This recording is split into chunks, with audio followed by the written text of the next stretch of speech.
how money and banking work, and why they're broken today. There are over 160 currencies in the world today, and the money supply from most of them increases rapidly, which persistently and invisibly dilutes people's savings and wages, and siphons that value away towards others. Money can be printed or lent into existence for corporate interests, bankers, or corrupt officials, and this purchasing power is taken away from the public in ways that are purposely more subtle and harder to detect than taxation. And as people try to reach outside of their regions for better money elsewhere, capital controls and other points of friction are often used to keep them in. Even in wealthy countries, all is not well. While inflation may not be as high, the money concentrates toward a smaller and smaller number of hands over time, and more debt is piled up on the government ledger. Political polarization grows, as nobody can agree on who is causing it or why it's happening.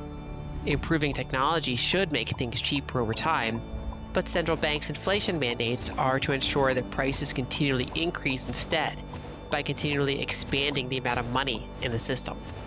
Money affects us all. It's how we make contracts, how we coordinate economic activity, and how we store our purchasing power for the future. And while the world has improved in many ways, money itself continues to be broken for most people worldwide. I'm Lyn Alden, and this is a problem I have invested countless hours into understanding. I grew up in poverty, which from a young age gave me a strong interest in saving and investing.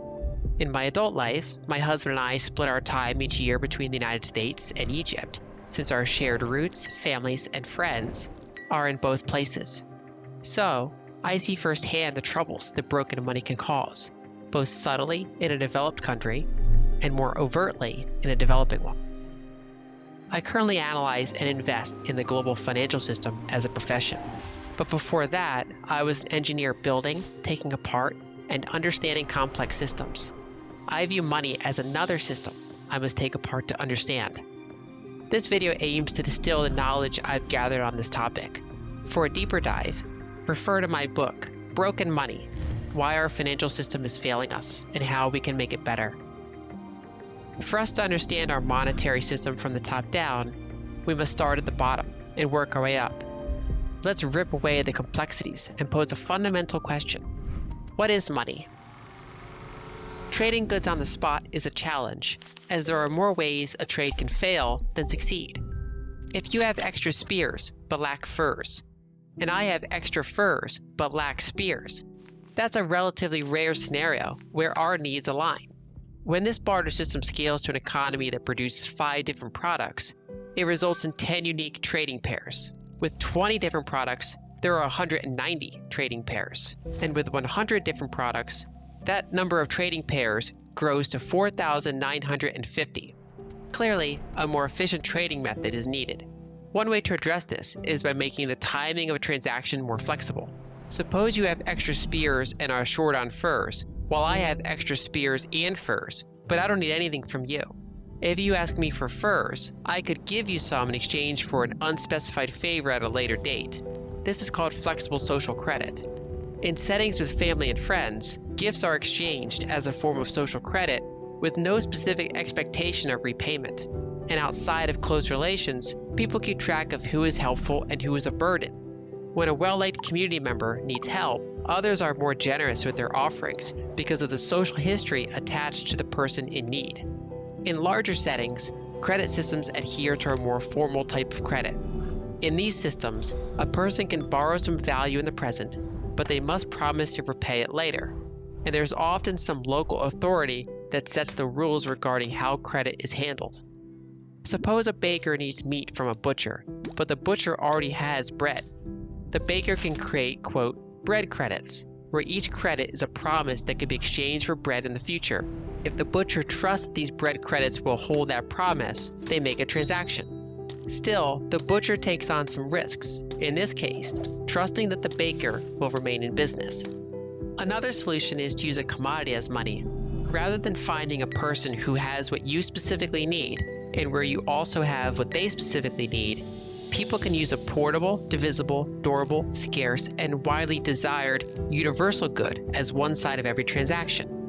Among hunter-gatherers, shell jewelry beads served as a common form of money. They were small, long-lasting, wearable, hard to make, and widely desirable. People frequently found use in acquiring more shell jewelry than they currently possessed due to its size, wearability, aesthetic appeal, and the value it holds over time. So, if you find yourself short on spears, and I have no immediate need for your goods, I might request shell jewelry in exchange, even if it's not an immediate necessity for me. I can wear the jewelry, and later, when I come across something I desire, I can offer the jewelry for trade. As commodity money evolved, gold and silver coins gained popularity across numerous empires. These slender discs adhere to standardized shapes, weights, and fineness, simplifying their ability to be verified by anyone using them, which in turn enhanced the efficiency of transactions. Coins established dominance over all other forms of commodity money for three primary reasons. First, gold and silver are harder to increase the supply of relative to other commodities due to their unique properties. Second, coinage with guaranteed size and purity makes gold and silver easier to use in transactions than raw bits of metal. Third, the acceptance and liquidity of coins issued domestically would generally be higher than that of foreign coins, which would ensure widespread acceptance of a standardized unit within that region. Ultimately, the answer to the question of what is money is that money is a ledger for payments and savings. Ancient monetary systems usually consisted of a blend of commodity money and credit. Commodity money represents a ledger whose attributes and constraints are governed by the laws of nature, and was useful for determining a society's standard unit that transactions would be denominated in. Holding commodity money in one's own possession also served as a way to store value independently, without relying on anyone else's ongoing memory or liability. Meanwhile, various credit agreements represent a shared ledger governed by humans, either orally or in writing, and were used to make transactions more efficient, either between known entities or with the backing of a shared authority. And this is what led to the rise of banking. In medieval times, a popular paper-based financial instrument in the Middle East and North Africa was the suftaja, playing a pivotal role in the development of a system known as hawala. Under this arrangement, a hawaladar money changer operated in one city while their business partner worked in another. To transfer money between cities, an individual could deposit gold with their local hawaladar, and either they or their recipient could redeem the same amount of gold from a hawaladar in another city. This system relied on a network of trust and credit among hawaladars, enhancing the efficiency and safety of long-distance money transfers. Hawaladars with established relationships conducted regular credit-based transactions on behalf of their clients while settling with each other less frequently, but under more secure conditions. Without this system, merchants would have had to transport bulky and unsafe quantities of gold between cities more frequently.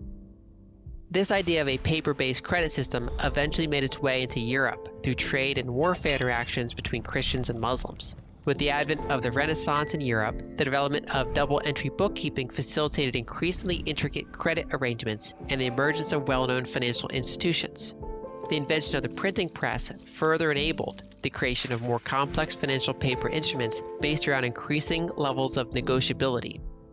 In financial jargon, negotiability means that a financial instrument can be transferred to another party, which makes it more broadly applicable and liquid. In the initial stage, a simplistic, non-negotiable paper instrument can only be redeemed by the specific party, as specified in its original creation. In the second stage, a paper instrument is issued to a specific party and is intended for their redemption, yet it possesses negotiability, allowing it to be signed over to another party who can then redeem it instead. This involves a more intricate and trusted financial network, connecting a larger number of counterparties. In the third stage, a paper instrument, such as a banknote, is an asset that is owned by whoever possesses it, enabling it to be freely exchanged between parties, with no need for ownership transfer beyond physical possession. This third form relies on the existence of large and widely recognized institutions. Otherwise, merchants would not accept these banknotes. The foundational issue with banking lies in the necessity for customers to trust banks to effectively manage their reserves. In the gold-based banking systems of past centuries, customers expected that their deposits and banknotes could be redeemed on demand. However, bankers frequently betrayed that trust as they recognized that most individuals did not redeem all their gold at once, which allowed bankers to lend out some of their gold while maintaining only a fraction for customer redemptions. One way around this problem is with full reserve banking. In this approach, all demand deposits, which can be redeemed by depositors at any time, must be fully backed by liquid reserves, and any loans that a bank makes must instead be funded by time deposits with an equal or longer duration. So, if a bank offers a 2-year loan, it should be supported by certificates of deposit with at least 2 years of duration. This practice of matching durations leads to a more stable system because it avoids making commitments about liquidity that cannot always be fulfilled. Much of history has decided against full reserve banking in favor of fractional reserve banking, where demand deposits can be redeemed at any time, even though only a fraction of them are kept in reserves for immediate redemption. This approach hinges on the assumption that not many people will redeem or withdraw their money at the same time. However, during crises, they often do. When money is borrowed from a bank, it leads to the creation of additional fractionally reserved deposits. These deposits can then be placed in another bank, where they are once again subject to fractional reserve practices and can be lent out immediately, repeating the process. This cycle results in the double counting, triple counting, quadruple counting, and so on for base money, causing the system to be burdened with many times more gold claims than there is actual gold. While this system functions well most of the time, it occasionally experiences catastrophic failures. Central banks were established to mitigate the impact of fractional reserve banking crises and to provide financial support to governments during times of conflict. In the absence of a central bank, a system is typically referred to as free banking.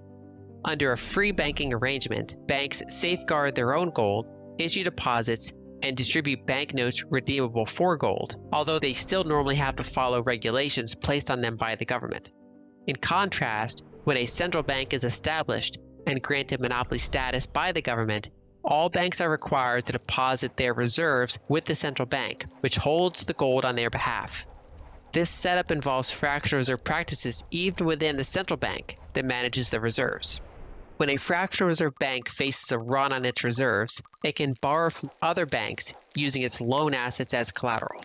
But during financial crises, mutual distrust among banks can lead to system failures due to excessive claims on money compared to available reserves. To counter this, central banks often resort to printing more currency, causing currency devaluation, breaking gold pegs, and inflation. Eventually, many central banks and governments abandon gold-backed currency altogether to create a new type of global financial system. The rails that move money and credit are highly intricate, and their structure evolves over time due to technological advancements and shifts in geopolitical dynamics. At its core, the global financial system facilitates international trade settlement and external financing between different countries. In a system where each country maintained its own separate central bank currency ledger, often with mutual distrust regarding the soundness of each other's currency, a global reserve asset becomes essential to unify various currencies for international trade. Since 1871, this system has undergone 3 structural transformations. After the first transformation, the modern financial era began with the International Gold Standard, which spanned from 1871 until the early 20th century. By the 1860s, the telegraph revolutionized communication with the completion of the first cross-Atlantic cable, enabling instant communication across continents, a feat previously unimaginable. The end of the Franco-Prussian War in 1871 marked the onset of a period of European peace and the widespread adoption of the International Gold Standard. At the same time, the United States centralized its banking system during the Civil War and joined Europe in adopting the gold standard. While the telegraph created new possibilities, it also introduced a challenge. Transactions could now occur at the speed of light across countries and continents, but physical settlements of money were constrained by the limitations of physical matter. This mismatch created arbitrage opportunities, which banks and central banks capitalized on. They held a monopoly over fast, long-distance value transfers, utilizing paper and telegraph communication to update each other's ledgers with minimal need to ever physically send and verify actual gold. In 1875, William Stanley Jevons published a book titled Money and the Mechanism of Exchange. Similar to my 2023 book, Broken Money, Jevons explored the history of money and the technological advancements surrounding it. He highlighted that thanks to the telegraph and other rapid communication methods, transactions could frequently occur with minimal reliance on physical metal.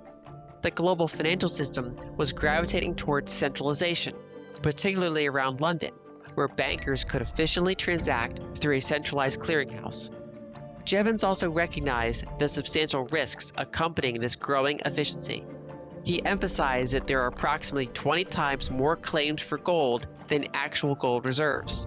He cautioned that bankers should never forget that these fractionally reserved claims essentially represented promises for gold, even though they were rarely redeemed as such. Even if just 5% of people simultaneously demanded their gold, the system would crumble. Fast forward 4 decades, and this scenario unfolded during World War I. The era of European peace came to an end, leading to money printing for wartime purposes and widespread defaults on gold redemption within a heavily leveraged financial system. Taxing for wars is unpopular and can lead to revolts and revolutions by the people. So, governments often turn to currency dilution and other less transparent methods to pay for them. In earlier centuries, when governments aimed to debase their currency for war financing, the process unfolded slowly. There is no swift method to diminish the value of coins held by people. Instead, it required taxation, melting, reminting, and reintroducing lower quality coins into the economy. However, in a scenario where individuals predominantly hold deposits and paper claims backed by gold stored in central bank vaults, the ability to sever gold redemption becomes a matter of a stroke of a pen, allowing for the rapid printing of vast amounts of money. Governments were no longer restricted by the quantity of gold in their reserves. They could continue fighting until they depleted the liquid savings of their entire citizenry. The second period of the modern financial era unfolded after World War II and extended until 1971. During the war years, gold pegs collapsed worldwide, with some nations even outlawing gold ownership for their citizens. Following the war, most countries, except the United States, faced severe devastation. So, the United States, representing over 40% of the global economy, assumed a central role in a new international financial system. In 1944, as the Allied forces neared victory, representatives from 44 countries convened in Bretton Woods, New Hampshire, to design the future global financial system.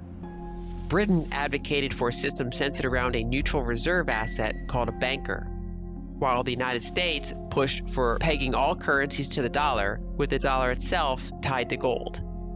The US proposal prevailed, leading to the establishment of what we now recognize as the Bretton Woods system. Under this system, it remained illegal for Americans to own gold, and they couldn't redeem dollars for gold, but foreign central banks had that privilege. The creation of the World Bank and International Monetary Fund followed the Bretton Woods Conference, serving as key components for enticing, enforcing, and regulating the system. Once again, the Achilles heel was fractional reserve banking. Between 1950 and 1970, the number of dollars in circulation tripled due to bank lending and government deficits, even as U.S. gold reserves diminished through foreign redemptions. Offshore dollars further multiplied, essentially forming one fractional reserve system on top of another. By the late 1960s, it became evident that the system was destined to fail, prompting President Nixon to terminate gold redeemability in 1971. The third and current era of the modern financial system commenced in the 1970s, following the collapse of the Bretton Woods system.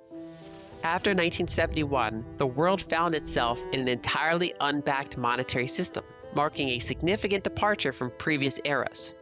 While governments could compel their citizens to use currency for domestic transactions, the challenge lay in trusting other governments' unbacked ledgers for global trade.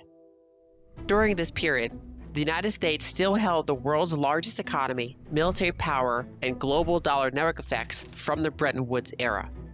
In 1974, the Nixon administration struck a deal with the Kingdom of Saudi Arabia, requiring that Saudi Arabia would exclusively sell its oil in dollars, accumulate dollar surpluses, and invest those surpluses in U.S. government bonds as reserves.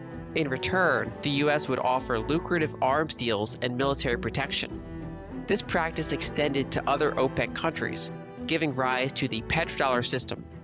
And for a substantial period, almost all global energy trade was denominated in dollars.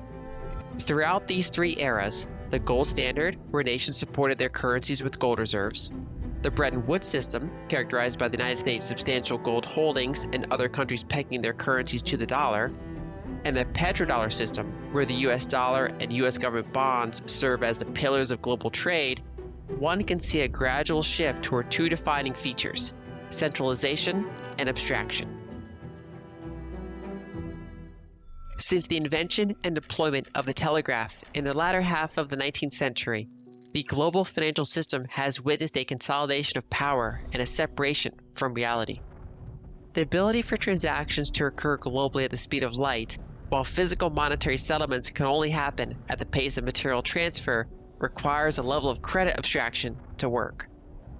This shift granted banks and central banks significant power, as they effectively monopolized fast, long-distance value transfers.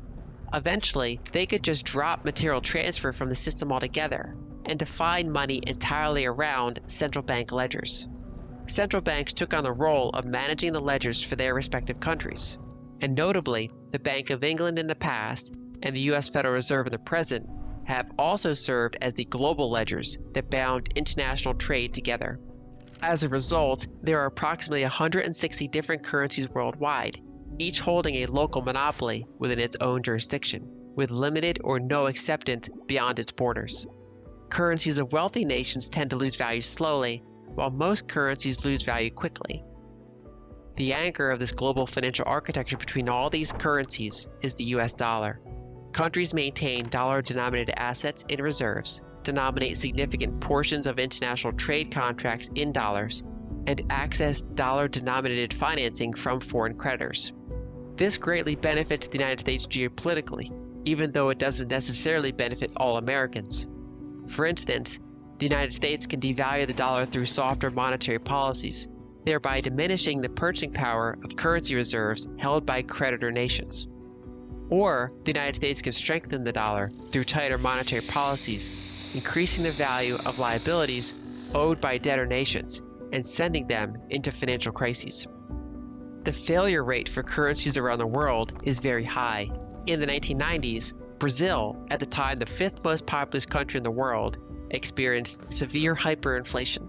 Since the 1980s or later, hyperinflation has impacted other nations such as Argentina, Yugoslavia, Zimbabwe, Venezuela, Poland, Kazakhstan, Peru, Bulgaria, Ukraine, Lebanon, and several others. Additionally, countries like Israel, Mexico, Vietnam, Ecuador, Costa Rica, and Turkey grappled with triple-digit inflation during this period, which is on the brink of hyperinflation. Many other countries experienced recurring periods of double-digit inflation. Nigeria, with a population of over 200 million people, has witnessed an annualized price inflation rate of 13% over the past decade. Turkey and Argentina, both esteemed members of the G20 nations with a combined population exceeding 130 million people, have struggled with runaway inflation for years. In 2016, Egypt, home to over 100 million people, drastically devalued its currency by half relative to the dollar, and repeated this devaluation again in 2022. Both actions taken at the bidding of the International Monetary Fund. When such devaluations occur, not only do people see their savings lose value, but their ongoing wages denominated in local currency units also suffer. Over the past 50 years, very few developing countries have attained developed status. The absence of currency stability forces them to rely on external currency financing, which ironically contributes significantly to their currency instability, creating a destructive and nearly inescapable cycle. Even in wealthy countries, money often doesn't make sense. From 2016 to 2021, Europe and Japan grappled with negative yielding bonds valued at over $18 trillion. Instead of earning interest for lending to governments and major corporations, individuals had to pay for this privilege. This upheaval in the financial system inverted incentives, and a global inflation surge in the ensuing years greatly eroded the purchasing power for those bondholders. Between 2020 and 2022, the United States increased its public debt by over $8 trillion. a significant portion of which was effectively printed by the country's central bank. This equates to more than $60,000 per American household. However, the average American family has not received anywhere near this amount of stimulus. With more than 160 currency jurisdictions worldwide, these governments, including the United States, possess substantial authority to erode the value of people's savings and wages, often channeling this value opaquely to various parties situated closer to the source of money creation. As money is continually diluted with ever-growing supply, sometimes value is funneled to corrupt government officials. Other times, it is funneled toward financiers with privileged access to credit and bailouts. The details vary by country, and although there is plenty of blame to go around, the important point is that the incentives themselves are corrupt. The heart of the problem does not lie with specific individuals taking advantage of the system, or even those maintaining the system. The problem is that the system itself is simply broken and outdated. Perhaps what is needed is an entirely new system, one that cannot be changed at the flip of a switch, one that is decentralized, one that is permissionless, one that is open source. Since the development of the internet, cryptographers have sought methods for creating decentralized digital currency. In 1982, David Chaum published a research paper on how mutually distrustful groups could use cryptography to maintain a shared database or ledger.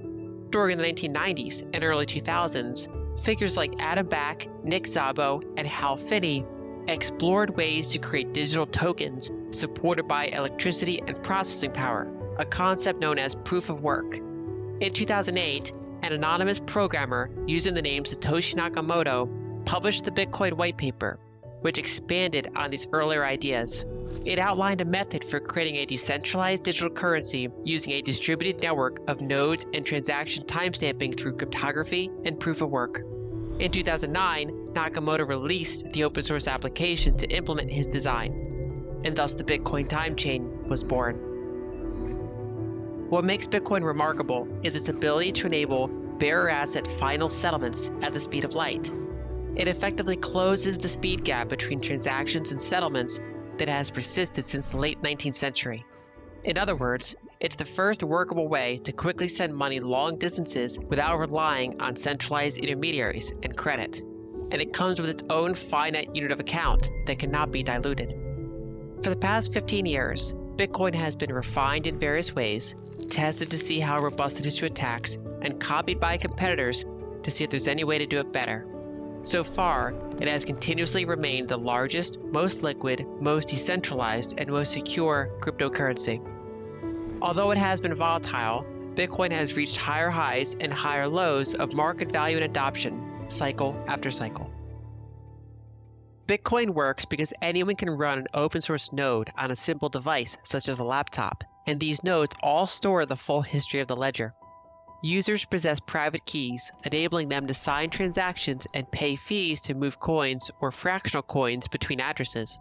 Miners contribute electricity and processing power to add new transaction blocks to the ledger in exchange for receiving transaction fees and new coins that are generated in each new block during the early years of the network. No individual entity, including the network's creator, can change the rules, dilute people's coins, or censor transactions. The network can, however, be updated over time in a backwards compatible way by a revolving set of contributing open source developers whenever there is enough consensus by the node operators and the miners to do so.